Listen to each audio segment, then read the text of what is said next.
This is Nightly Business Report with Tyler Matheson and Sue Herrera.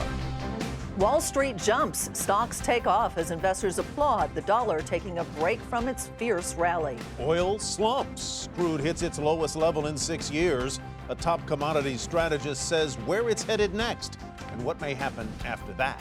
And priming the pump, the Federal Reserve meets this week. Will the central bank tweak its language to lay the groundwork for interest rate hikes?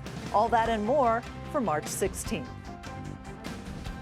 Good evening, everyone, and welcome. Stocks got a jump on St. Patrick's Day today. The major indexes were all in the green, fueled by a weaker dollar and a better than 2% drop in oil prices. The pullback in the dollar was welcomed since the currency has risen about 12% so far this year, and it has pressured stocks heavily at times. A rising dollar can sap the profits of big companies that export or do a lot of business outside the U.S. Yet the strength of today's rally was a bit of a head-scratcher since there really wasn't that much news to drive stocks. Nonetheless, the Dow was up 228 points to close at 17,977. The Nasdaq jumped 57, and the S&P 500 went along, adding 27.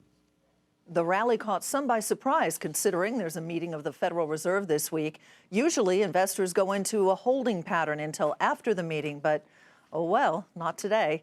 Anyway, the big theme this week when dealing with interest rates, will the Fed continue to be patient? Hampton Pearson takes a look. Leading market analysts, economists, and Fed watchers say when it comes to the Federal Reserve, patience may no longer be a virtue. Fed watchers anticipate a new watchword on the road to monetary policy changes in the coming months. Expectations are growing that when Janet Yellen and her fellow monetary policymakers wrap up their two-day meeting this week, they will use new language to begin preparing markets for a possible hike in interest rates from record lows. I actually think they're going to remove patience, but the key here is they're going to probably lower their inflation expectations component. And the most important thing to remember is that there's 3 months between March and June. Fed watchers say removing patience from the Fed guidance does not make a June rate hike a lock, and that the first rate hike will be small, 25 basis points perhaps, with policymakers adopting a wait-and-see attitude before going higher. While the strong job market with unemployment at 5.5% is at the upper end of the Fed's full employment mandate, inflation is well below the Fed's target. And leading economists say the surging dollar could complicate the Fed's decision on the timing of that rate hike. The rise in the dollar has been extremely abrupt, and I don't think the Fed is particularly worried about a dollar that's rising, but they don't want it to happen in such an abrupt fashion that it could be destabilizing to global financial markets. In the Fed statement and post-meeting news conference, look for Fed Chair Janet Yellen to avoid telegraphing an exact timetable for a rate hike, and flexible could become the new watchword for monetary policymakers. For Nightly Business Report, I'm Hampton Pearson in Washington. Now back to oil, where U.S. crude hit its lowest level since 2009. Oil had been rising for more than a month, but it's been slipping again lately. And today, the concern was that supplies keep growing, even though more rigs have shut down lately, and that a nuclear deal with Iran could lead to looser sanctions and Iranian crude hitting the market. West Texas Intermediate settled almost $1 lower at $43.88. Brent also fell. It was down more than $1. Oil was a big topic in Egypt this weekend as well at a conference aimed at bringing some big investment money to that country. And one big oil CEO didn't pull any punches. Hadley Gamble is in Sharm el-Sheikh with more. Basically, what we've seen over the last few days is a major international outpouring of support for Egypt. President Sisi's message that he gave us at the World Economic Forum in January was that this country is open for business, that he was going to do those necessary reforms so that investment would come back to the country, and that's just what we're seeing now. Now, I did have the chance to catch up with BP's Bob Dudley. We talked about the oil markets. I asked him for his outlook on oil, but I also asked him, given the current pricing environment, how that's impacting his investment strategy. It's a world of luxury. We've been in $100 oil for 3 to 4 years, and quite frankly, the world got used to it. The cost structures were high, the taxation was high. That's an unusual period. We're back into the normal world of volatility of oil and gas prices. We're down now today, as of Friday, $54 Brent, $44 in the United States. This is a huge shock for our industry. Cost structures are going to have to move and change. Taxation is going to have to move and change. It's going to be very painful. So some incredible buzz surrounding this investment conference here in Egypt. But of course, investors telling me there still are questions about security. They want to know that their money is going to be safe in this country. President Sisi telling investors here in Sharm el-Sheikh that their money will be safe and that Egypt is open for business. But of course, the question remains whether or not they're going to be able to keep this momentum going. For Nightly Business Report, I'm Hadley Gamble in Sharm el-Sheikh. And joining us now to talk more about oil is Samir Samana. He's global strategist with Wells Fargo Investment Institute. Mr. Samana, welcome. Good to have you with us. We promised at the top of the broadcast that you would tell us what's going to happen next with the price of oil and then what happens after that. So go ahead. Thanks for having me. So in the coming months, probably the most we can say is that prices will remain volatile. We've seen, obviously the low 40s back up to the low 50s, now back into the low 40s. So probably in the coming months, you continue to have this wild, choppy trade where it's hard to rule out oil getting into the $30, maybe $35 area, because that's where a lot of the producers really start to sweat it out, especially in the U.S. So in the near term, probably much more volatility, probably a little bit more weakness, but that probably gives way to underinvestment, a little bit less production, and then as demand comes on in the second half of the year, probably higher prices. Mm-hmm. Well, how much higher if indeed that demand does come in the latter part of the year? What's your upside target for oil? We've got a year-end target of $60 to $70, but that might be, probably something that spills over into the first half of next year. But we do think, fair value for oil prices is much, much higher. But in the near term, all the different concerns about higher supplies, where to store it, all those different things are really weighing on the price of oil, and almost nobody's talking about the demand side. Where does the demand come from if it comes back? Probably the biggest thing that'll start to come back, very quickly is you've had a lot of refinery outages. Some of that's seasonal, some of that's due to an explosion in California. You've had a strike in the western part of the country. Right now, the incentive to produce gasoline using Brent crude especially is about as high as it's been in the last 5 years. So as soon as those refineries get back online, they'll pump out a lot of gasoline and they'll need a lot of crude to do it. I think that's one thing. Another would be China. They've got a strategic petroleum reserve, much like the United States, which they just started, not that long ago, and they've got a lot of room still left to store more oil. And you've already heard, some headlines around tankers heading to China, so they could start to build that strategic petroleum reserve in a much bigger way. So those are a couple that I'll throw out there, but also you could see, with Europe rebounding, a lot of demand on that side as well. Yeah. What about the drop in oil that we've seen being somewhat disorderly, although not extremely disorderly, but there is some worry out there that perhaps other asset classes might be affected by that. Is that a worry for you? It's always a concern. I mean, a lot of the financial crisis can kind of be traced back to what started in housing and then started to kind of spread outward. So, we always watch, anytime a big liquid commodity like oil goes from, 107 last year down to the low 40s, obviously there's going to be some pain, and then you start to wonder if people are going to sell, let's say stocks that have done really well, maybe they want to hold on to their oil, so they sell their stocks instead, and so you wonder that, maybe things might start to spread outward. But at least right now, things are pretty good. You still see stocks and bonds both doing really well. So it's really isolated to energy right now. I thought it was interesting when you described why demand might come back. It really wasn't with apart from Europe that you see the economies around the world strengthening in any big demand-producing way. They're coming back, albeit slowly. I mean, that's always how it works outside the U.S. as things come back a lot more slowly. And, China is obviously a big, issue right now with them guiding growth to about 7%. But honestly, once their growth does start to stabilize, I think people might be surprised as to how quickly they come back to some of these commodity markets and start to take advantage of the lower prices. Very, very quickly, where's the real pain point for this industry in terms of the price? Is it below $30 a barrel? It seems like it really, is in that mid-30s area, because if you start to look at the oil producers and who can really cut back, it's going to be the non-governmental producers, because obviously they're very reliant on oil. They almost have to produce more when prices go down. But in the U.S., you've got the shale guys who, are it's about kind of low 30s to high 70s is where they tend to produce, but really it's the mid-30s where they really pull back sharply. All right, Samir Samana with Wells Fargo Investment Institute, thank you. Thanks for having me. Another country feeling the pinch from cratering oil is Russia. The fall in oil is hurting that country's currency, and it's hitting it very hard. Jeff Cutmore is in Moscow.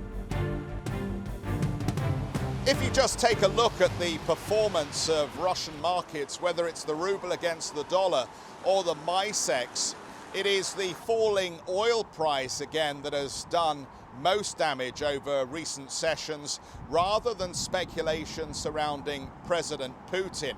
The ruble has risen, as we know, since those 5-year lows in 2014, and the MICEX has been one of the better performing markets over the beginning of this year. The disappearance or otherwise of the president largely ignored by these markets. Today, though, we did find out the president is alive and well. He appeared at this press event, this meeting with the president of Kyrgyzstan. It was a scheduled event in his diary. So he is well, quashing speculation surrounding coups and his ill health. Just one thing to note, though, in passing, just a little bit of disturbing news today. The Northern Fleet here has gone on military maneuvers, meaning the mobilization of 40,000 troops. Whilst Western leaders may have been uncomfortable with the story of the president's disappearance, they'll feel even more uncomfortable knowing that these maneuvers are taking place. This is Jeff Cutmore for Nightly Business Report in Moscow. At least one positive in the oil patch to tell you about tonight as the comeback continues in the Gulf of Mexico. Nearly 5 years after that BP Deepwater Horizon accident. This time, it is Chevron making a push deep into the Gulf. The company has successfully launched its $4 billion Bigfoot platform. The platform is going to take 8 to 10 days to reach its new home in the Gulf. It's towed out there. It's approximately 225 miles south of New Orleans. It will be in a field containing an estimated 200 million plus barrels of petroleum. Chevron expects to see the first oil and gas from it later this year. Here we go again. The federal borrowing limit has been reached. And as we told you on Friday, the Treasury Department began taking some steps to keep the government from running out of money. So now what? Joining us is John Harwood from Washington tonight. And I guess that really is the key question. John, what happens next? Well, Sue, as you just indicated, the Treasury Department has several months worth of what they call extraordinary measures, which prevent them from breaching that borrowing limit. We expect those to run out October, November, maybe. And then you're going to have the question of whether the Republican Party is going to try once again to go to battle with the administration over the debt limit. My bet is that they don't, or they fake it for a while and then cave. But we're going to find out, and a lot of people are getting nervous about it. How divided is the Republican caucus in the House and the Senate?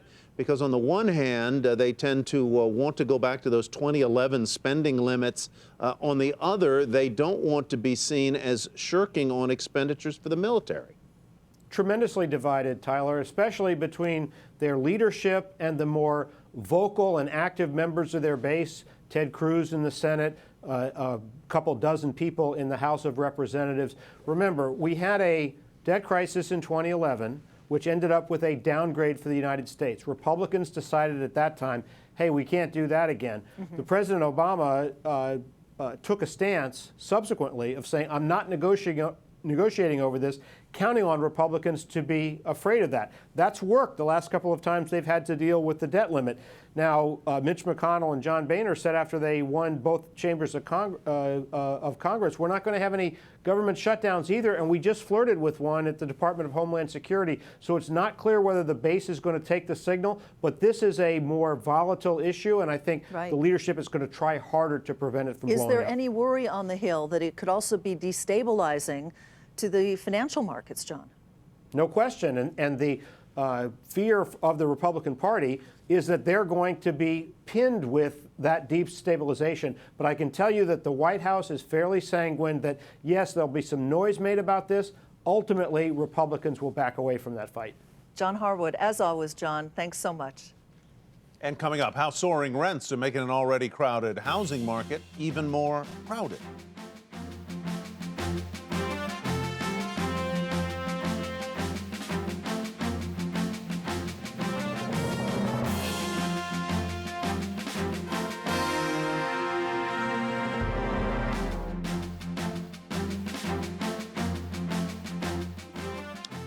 U.S. home builders are feeling a little less confident these days. An industry sentiment index fell for the third straight month. The survey reflects builder confidence in putting up and selling newly built single-family homes. Not the greatest sign as we close in on the peak spring selling season. But despite that dip in confidence, a surge in home buyer demand, especially among current renters, is overwhelming the spring market. With little for sale, buyers are crowding into open houses and bidding wars are back. So what does it all mean? Diana Olick has the story. At a recent open house in northern New Jersey, it's one of the nicest pieces of property. Oh, yeah. The stories were remarkably similar. Along with the better market, there's more competition, so. What we were looking for was not there. City to city, neighborhood to neighborhood, spring demand is coming out with the sunshine, but there is too little for sale. Not just the inventory, but the fact that we anticipate that interest rates will rise. So as the interest rates rise and people fear losing those good rates, more houses get sold more quickly. Rising interest rates and rising rents are pushing demand. About 5.2 million, or more than 12% of current renters in the nation's 20 largest markets, say they plan to buy a home in the next year, according to a new survey. That's a big jump from a year ago.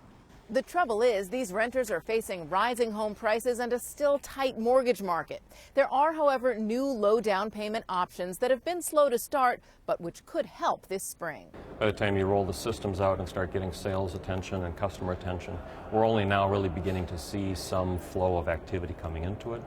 Which will only add to competition. Ramez Farag and his wife Kim Mardenly sold their New Jersey home in just 4 days, expecting to buy another one quickly. That was January. A lot of houses almost exclude because the people, you kind of feel they're just putting houses out there at ridiculous numbers. You kind of have to eliminate that. They're just throwing it out there. But for realistic houses, realistic numbers is not that much at all. They now have to move in with his mother while they continue their search. For Nightly Business Report, I'm Diana Olick in Washington. Valiant comes out on top in the takeover battle for Salix Pharmaceuticals, and that is where we begin tonight's market focus. Valiant upped its offer to more than $11 billion in cash, beating out Endo International for the maker of gastrointestinal drugs. Endo said that it still has a robust deal pipeline, hinting that it may have other acquisitions in mind. Shares of all three companies ended higher today, as you see there. General Electric selling off another segment of its financial business for more than $6 billion. A group of investors will buy its consumer lending business in Australia and New Zealand. Shares of GE up more than 1.5% to finish at $25.45. Promising study results helped lift shares of Amgen, Sanofi, and Regeneron. All three drug makers were in the process of developing cholesterol treatments that could help cut in half the risk of heart attack and other heart ailments. Doctors say more testing is needed. Still, shares of all three drug makers popped by more than 3%. And Lifetime Fitness being taken private in a deal valued at more than $4 billion. The gym operator has been under pressure from hedge fund Mercato Capital Management and said months back that it was exploring a potential sale of its properties. The stock rose 5% to $70.68. An executive shuffle to tell you about. Sotheby's named Madison Square Garden CEO as its new president and chief executive. This as the auction house has been pressured by activists to increase its profitability. Shares of Sotheby's were 1% higher to close at $40.98. Netflix saw its shares tumble after an analyst downgrade. The research firm Evercore cut its rating to sell from hold, pointing to an intensely competitive environment for the video streaming service. The stock fell almost 4% to $421.97. Investors getting a chance to react today to news that Avon products will be removed from the S&P 500. After being in that index for 50 years, the cosmetics company will be moved to a mid-cap 400 index at the close of trading on March 20th.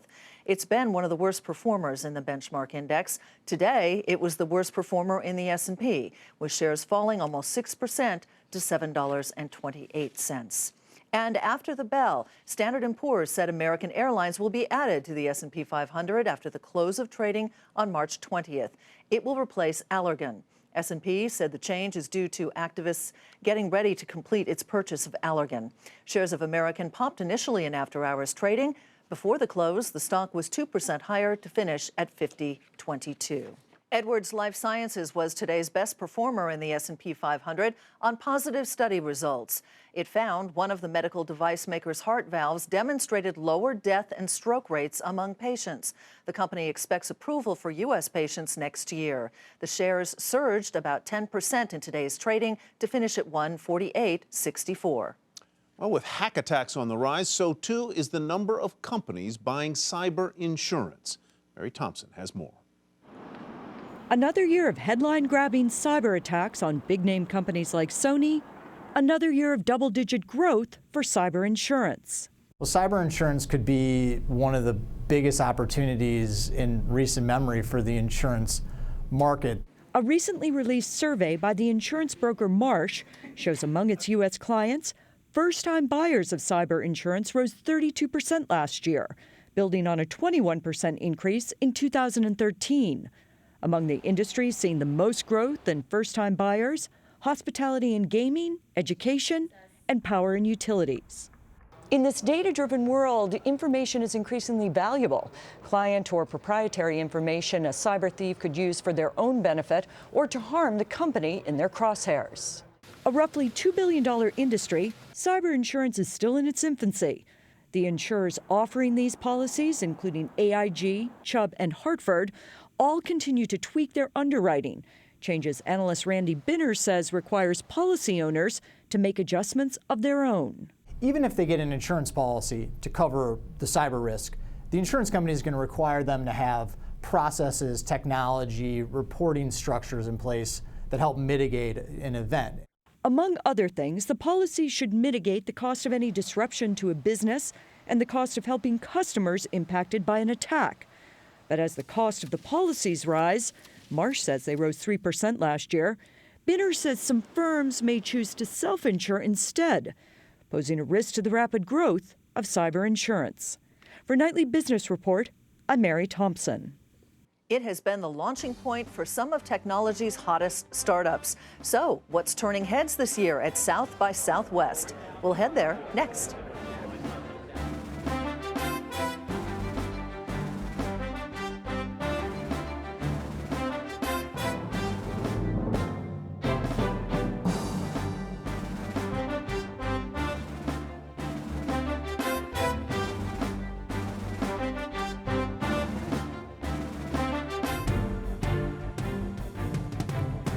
Here's what to watch tomorrow. The Federal Reserve begins its two-day meeting, and everyone will be watching to see if the central bank removes the word patient from its statement, which could mean interest rate hikes are getting closer.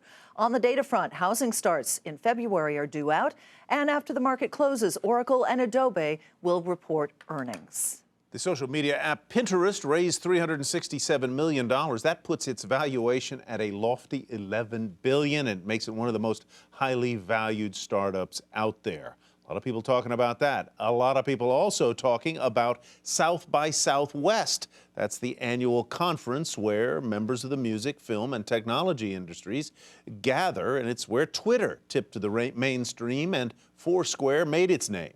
Julia Borston is there in Austin, tells us what's the buzz this year. The hottest app at South by Southwest allows people all around the world to feel like they're here. It's live streaming video app Meerkat. Everybody's talking about Meerkat, Meerkat, Meerkat, Meerkat. It's a live streaming app, so essentially hold your phone up, broadcast whatever's in front of you, whatever you're doing, and people can follow you in real time, and it's like tuning into a personal TV channel for anyone with a smartphone. But with prominent investor Bill Gurley warning of a startup bubble, South by Southwest wants to be about more than just the latest social app. It's aiming to be ground zero for truly revolutionary innovation. Thank you for talking to me. In the spotlight, a robotics petting zoo, showcasing robots designed to help in disasters like hurricanes. But Field Innovation Team founder Desiree Mattel-Anderson says that's just the beginning. They're going to move at an exponential pace, and I'm sure that even in the next year, when we have this conversation again, you'll probably have a robot pet with you. Another winner of the convention's First Time Innovation Awards, a company whose 3D printers create flesh, printing out the likes of an ear. So you can begin to replace cumbersome testing of animals, and for the first time ever, you can test compounds and drugs on three-dimensional human tissues built out of human cells without ever testing it on a human. Surrounding all these entrepreneurs and innovators are big brands, from Capital One and AT&T to Pepsi and Mazda. They're here to reach out to the trendsetters as well as pick up on some innovation themselves. First-time sponsor McDonald's is hosting pitch competitions for areas it wants to innovate in, including food packaging and delivery. One of its winners, Hello Sponsor, helps brands monitor their event sponsorship activity. South by Southwest for McDonald's represents a really good opportunity for them to really engage with cutting-edge innovation. But in Austin, known for its foodie scene, McDonald's has drawn criticism for the way it's handled its sponsorship. I don't really eat McDonald's. I don't like McDonald's too much, kind of greasy. But everyone wants in on the cutting-edge ideas here at South by Southwest. For Nightly Business Report, I'm Julia Borston in Austin. And finally, the NCAA Men's Basketball Championship, or as you probably know it, March Madness, tips off this week, and Americans have a lot at stake. They will wager an estimated $9 billion on the tournament, according to the American Gaming Association, that is. And if you think it doesn't hit the bottom lines of businesses, nearly 80 million workers will waste at least an hour on March Madness on their boss's dime. That's no waste. This is important. I was just going to say we would never do this, but you don't think it's a waste, right? No, I'm pulling for Virginia. That'll do it for Nightly Business Report for tonight. I'm Tyler Mathisen. Thanks for watching. I'm Sue Herrera. Have a great evening, everyone. We will see you tomorrow.